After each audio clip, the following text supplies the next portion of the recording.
This is a video about one of the most important, yet least understood, concepts in all of physics. It governs everything from molecular collisions to humongous storms, from the beginning of the universe, through its entire evolution, to its inevitable end. It may in fact determine the direction of time and even be the reason that life exists. To see the confusion around this topic, you need ask only one simple question. What does the Earth get from the sun? What does the Earth get from sun? Well, it's light rays. What do we get from the sun? Heat. Warmth. Warmth, light. Vitamin D. We get vitamin D from We do get vitamin D from the ultraviolet rays. Well, a lot of energy. What does the Earth get from this energy? Yeah, it's energy. Energy.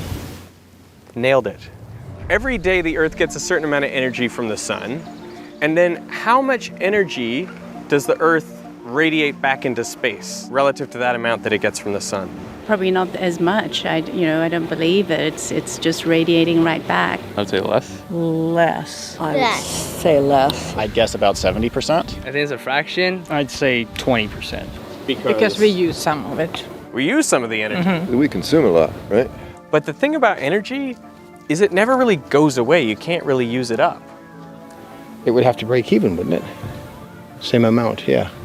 Cause and effect, it'd be equal in some ways, right? For most of the Earth's history, it should be exactly the same amount of energy in from the sun as Earth radiates into space. Wow. Because if we didn't do that, then the Earth would get a lot hotter. That'd be a problem. That'd be a big problem. So if that is the case, Yep. then what are we really getting from the sun? That's a good question. It gives us a nice 10. It gives us a nice tan. I love it. We're getting something special from the sun. I don't know. What do we get without the energy? But nobody talks about it. To answer that, we have to go back to a discovery made 2 centuries ago. In the winter of 1813, France was being invaded by the armies of Austria, Prussia, and Russia. The son of one of Napoleon's generals was Sadi Carnot, a 17-year-old student. On December 29th, he writes a letter to Napoleon to request to join in the fight. Napoleon, preoccupied in battle, never replies. But Carnot gets his wish a few months later when Paris is attacked. The students defend a chateau just east of the city. But they're no match for the advancing armies, and Paris falls after only a day of fighting. Forced to retreat, Carnot is devastated. 7 years later, he goes to visit his father, who's fled to Prussia after Napoleon's downfall. His father was not only a general, but also a physicist. He wrote an essay on how energy is most efficiently transferred in mechanical systems. When his son comes to visit, they talk at length about the big breakthrough of the time, steam engines. Steam engines were already being used to power ships, mine ore, and excavate ports. And it was clear that the future industrial and military might of nations depended on having the best steam engines. But French designs were falling behind those of other countries, like Britain, so Sadi Carnot took it upon himself to figure out why. At the time, even the best steam engines only converted around 3% of thermal energy into useful mechanical work. If he could improve on that, he could give France a huge advantage and restore its place in the world. So he spends the next 3 years studying heat engines. And one of his key insights involves how an ideal heat engine would work, one with no friction and no losses to the environment. It looks something like this. Take 2 really big metal bars, one hot and one cold. The engine consists of a chamber filled with air, where heat can only flow in or out through the bottom. Inside the chamber is a piston, which is connected to a flywheel. The air starts at a temperature just below that of the hot bar. So first, the hot bar is brought into contact with the chamber, the air inside expands with heat flowing into it to maintain its temperature. This pushes the piston up, turning the flywheel. Next, the hot bar is removed, but the air in the chamber continues to expand. Except now, without heat entering, the temperature decreases. In the ideal case, until it is the temperature of the cold bar. The cold bar is brought into contact with the chamber and the flywheel pushes the piston down. And as the air is compressed, heat is transferred into the cold bar. The cold bar is removed, the flywheel compresses the gas further, increasing its temperature until it is just below that of the hot bar. Then the hot bar is connected again, and the cycle repeats.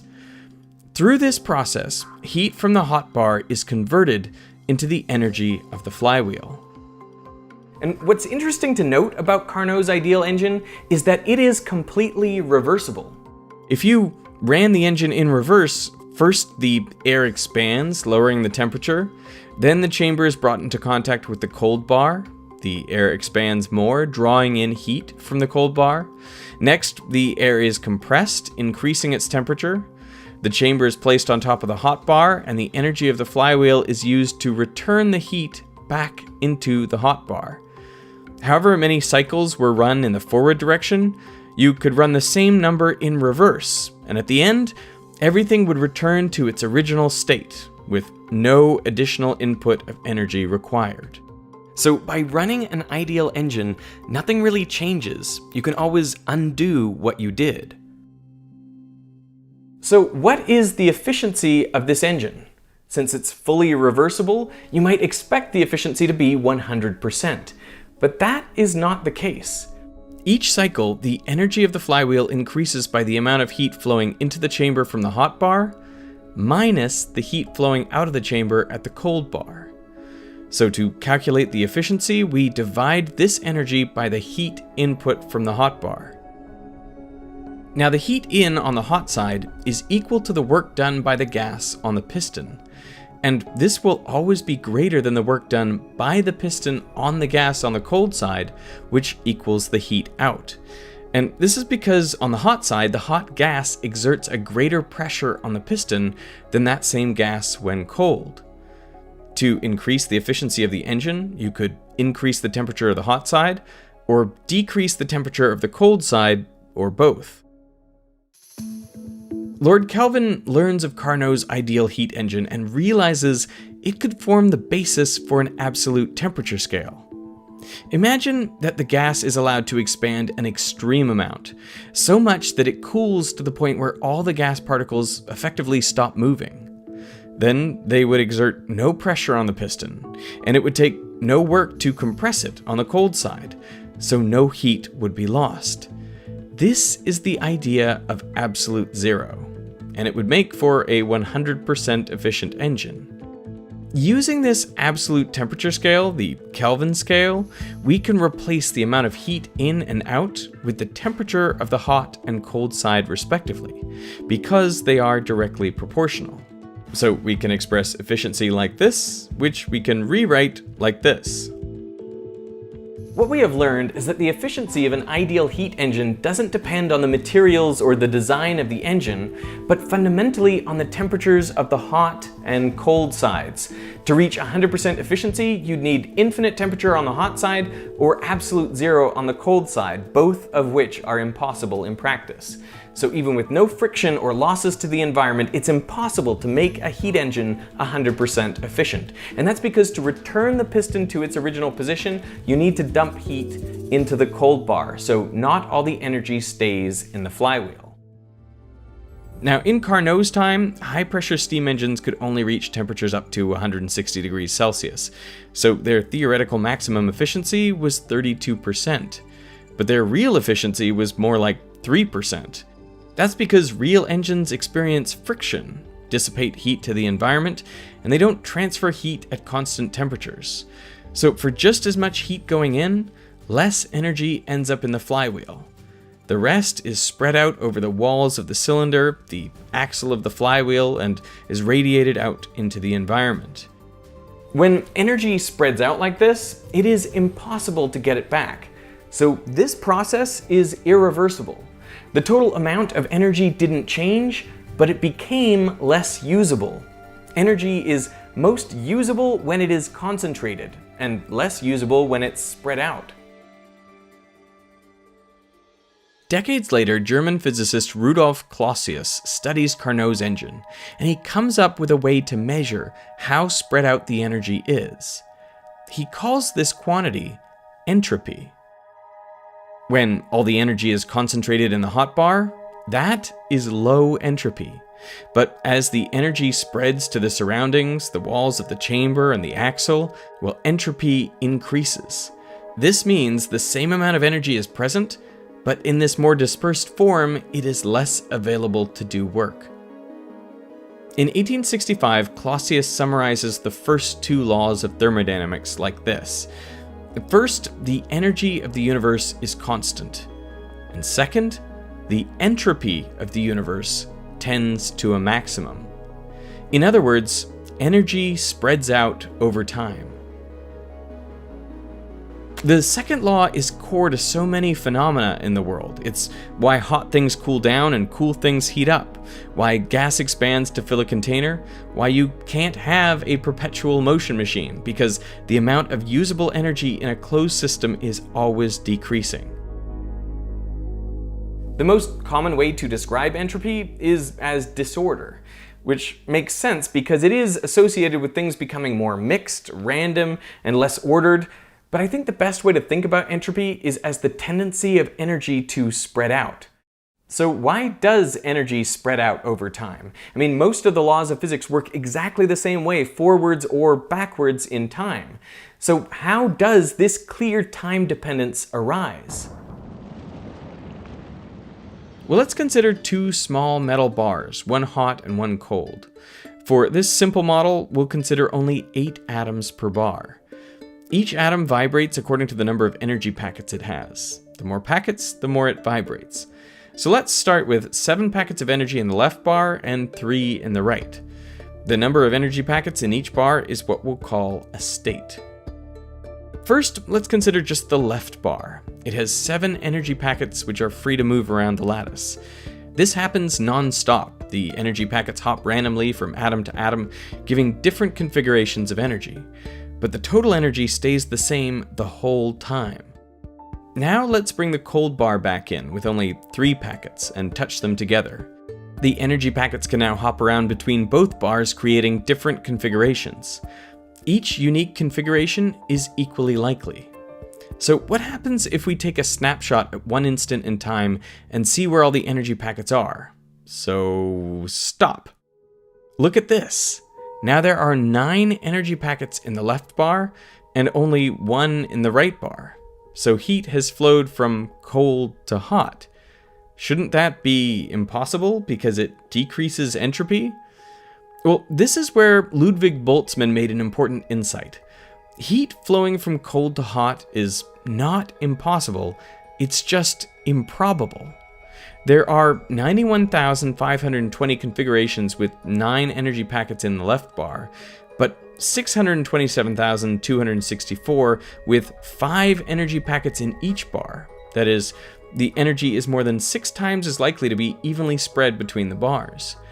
But if you add up all the possibilities, you find there's still a 10.5% chance that the left bar ends up with more energy packets than it started. So why don't we observe this happening around us? Well, watch what happens as we increase the number of atoms to 80 per bar and the energy packets to 100, with 70 in the left bar and 30 in the right. There is now only a 0.05% chance that the left solid ends up hotter than it started. And this trend continues as we keep scaling up the system. In everyday solids, there are around 100 trillion atoms and even more energy packets. So heat flowing from cold to hot is just so unlikely that it never happens. Think of it like this Rubik's Cube. Right now, it is completely solved, but I'm going to close my eyes and make some turns at random. If I keep doing this, it will get further and further from being solved. But how can I be confident that I'm really messing this cube up? Well, because there's only one way for it to be solved, a few ways for it to be almost solved, and quintillions of ways for it to be almost entirely random. Without thought and effort, every turn moves the Rubik's Cube from a highly unlikely state, that of it being solved, to a more likely state, a total mess. So if the natural tendency of energy is to spread out and for things to get messier, then how is it possible to have something like air conditioning, where the cold interior of a house gets cooler and the hot exterior gets hotter. Energy is going from cold to hot, decreasing the entropy of the house. Well, this decrease in entropy is only possible by increasing the entropy a greater amount somewhere else. In this case, at a power plant, the concentrated chemical energy in coal is being released, heating up the power plant and its environment, spreading to the turbine, the electric generators, heating the wires all the way to the house, and producing waste heat in the fans and compressor. Whatever decrease in entropy is achieved at the house is more than paid for by an increase in entropy required to make that happen. But if total entropy is constantly increasing, and anything we do only accelerates that increase, then how is there any structure left on Earth? How are there hot parts separate from cold parts? How does life exist? Well, if the Earth were a closed system, the energy would spread out completely, meaning all life would cease, everything would decay and mix, and eventually reach the same temperature. But luckily, Earth is not a closed system, because we have the sun. What the sun really gives us is a steady stream of low entropy, that is, concentrated, bundled up energy. The energy that we get from the sun is more useful than the energy we give back. It's more compact, it's more clumped together. Plants capture this energy and use it to grow and create sugars. Then animals eat plants and use that energy to maintain their bodies and move around. Bigger animals get their energy by eating smaller animals, and so on. And each step of the way, the energy becomes more spread out. Okay, interesting. Yeah. Oh wow, I did not know that. There you go. Ultimately, all the energy that reaches Earth from the sun is converted into thermal energy, and then it's radiated back into space. But in fact, it's the same amount. I know this is You do know this is... I'm a PhD physicist. Oh, okay. But anyway, I trust you. The increase in entropy can be seen in the relative number of photons arriving at and leaving the Earth. For each photon received from the sun, 20 photons are emitted. And everything that happens on Earth, plants growing, trees falling, herds stampeding, hurricanes and tornadoes, people eating, sleeping, and breathing, all of it happens in the process of converting fewer, higher energy photons into 20 times as many lower energy photons. Without a source of concentrated energy and a way to discard the spread out energy, life on Earth would not be possible. It has even been suggested that life itself may be a consequence of the second law of thermodynamics. If the universe tends toward maximum entropy, then life offers a way to accelerate that natural tendency, because life is spectacularly good at converting low entropy into high entropy. For example, the surface layer of seawater produces between 30 to 680% more entropy when cyanobacteria and other organic matter is present than when it's not. Jeremy England takes this one step further. He's proposed that if there is a constant stream of clumped up energy, this could favor structures that dissipate that energy. And over time, this results in better and better energy dissipators, eventually resulting in life. Or, in his own words, you start with a random clump of atoms, and if you shine light on it for long enough, it should not be so surprising that you get a plant. So, life on Earth survives on the low entropy from the sun. But then, where did the sun get its low entropy? The answer is the universe. If we know that the total entropy of the universe is increasing with time, then it was lower entropy yesterday, and even lower entropy the day before that, and so on all the way back to the Big Bang. So right after the Big Bang, that is when the entropy was lowest. This is known as the past hypothesis. It doesn't explain why the entropy was low, just that it must have been that way for the universe to unfold as it has. But the early universe was hot, dense, and almost completely uniform. I mean, everything was mixed and the temperature was basically the same everywhere, varying by at most 0.001%. So how is this low entropy? Well, the thing we've left out is gravity. Gravity tends to clump matter together. So taking gravity into account, having matter all spread out like this would be an extremely unlikely state, and that is why it's low entropy. Over time, as the universe expanded and cooled, matter started to clump together in more dense regions, and in doing so, enormous amounts of potential energy were turned into kinetic energy. And this energy could also be used, like how water flowing downhill can power a turbine. But as bits of matter started hitting each other, some of their kinetic energy was converted into heat, so the amount of useful energy decreased, thereby increasing entropy.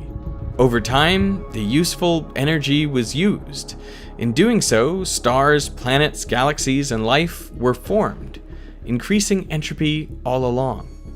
The universe started with around 10 to the 88 Boltzmann constants worth of entropy. Nowadays, all the stars in the observable universe have about 9.5 times 10 to the 80. The interstellar and intergalactic medium combined have almost 10 times more, but still only a fraction of the early universe. A lot more is contained in neutrinos and in photons of the cosmic microwave background. In 1972, Jacob Bekenstein proposed another source of entropy: black holes. He suggested that the entropy of a black hole should be proportional to its surface area. So as a black hole grows, its entropy increases. Famous physicists thought the idea was nonsense, and for good reason. According to classical thermodynamics, if black holes have entropy, then they should also have a temperature. But if they have temperatures, they should emit radiation and not be black after all. The person who set out to prove Bekenstein wrong was Stephen Hawking. But to his surprise, his results showed that black holes do emit radiation, now known as Hawking radiation, and they do have a temperature. The black hole at the center of the Milky Way has a temperature of about 100 trillionth of a Kelvin, emitting radiation that is far too weak to detect, so still pretty black. But Hawking confirmed that black holes have entropy, and Bekenstein was right. Hawking was able to refine Bekenstein's proposal and determine just how much entropy they have. The supermassive black hole at the center of the Milky Way has about 10 to the 91 Boltzmann constants of entropy. That is 1,000 times as much as the early observable universe, and 10 times more than all the other particles combined. And that is just one black hole. All black holes together account for 3 times 10 to the 104 Boltzmann constants worth of entropy. So almost all the entropy of the universe is tied up in black holes. That means the early universe only had about 0.0000000000003% of the entropy it has now. So the entropy was low, and everything that happens in the universe, like planetary systems forming, galaxies merging, asteroids crashing, stars dying, to life itself flourishing, all of that can happen because the entropy of the universe was low and it has been increasing. And it all happens only in one direction. We never see an asteroid uncrash or a planetary system unmix into the cloud of dust and gas that made it up. There is a clear difference between going to the past and the future, and that difference comes from entropy. The fact that we are going from unlikely to more likely states is why there is an arrow of time. This is expected to continue until, eventually, the energy gets spread out so completely that nothing interesting will ever happen again. This is the heat death of the universe. In the distant future, more than 10 to the 100 years from now, after the last black hole has evaporated, the universe will be in its most probable state. Now, even on large scales, you would not be able to tell the difference between time moving forwards or backwards, and the arrow of time itself would disappear. So it sounds like entropy is this awful thing that leads us inevitably towards the dullest outcome imaginable. But just because maximum entropy has low complexity does not mean that low entropy has maximum complexity. It's actually more like this tea and milk. I mean, holding it like this is not very interesting. But as I pour the milk in, the two start to mix, and these beautiful patterns emerge. They arise in an instant, and before you know it, they're gone, back to being featureless. Both low and high entropy are low in complexity. It's in the middle where complex structures appear and thrive. And since that's where we find ourselves, let's make use of the low entropy we've got while we can.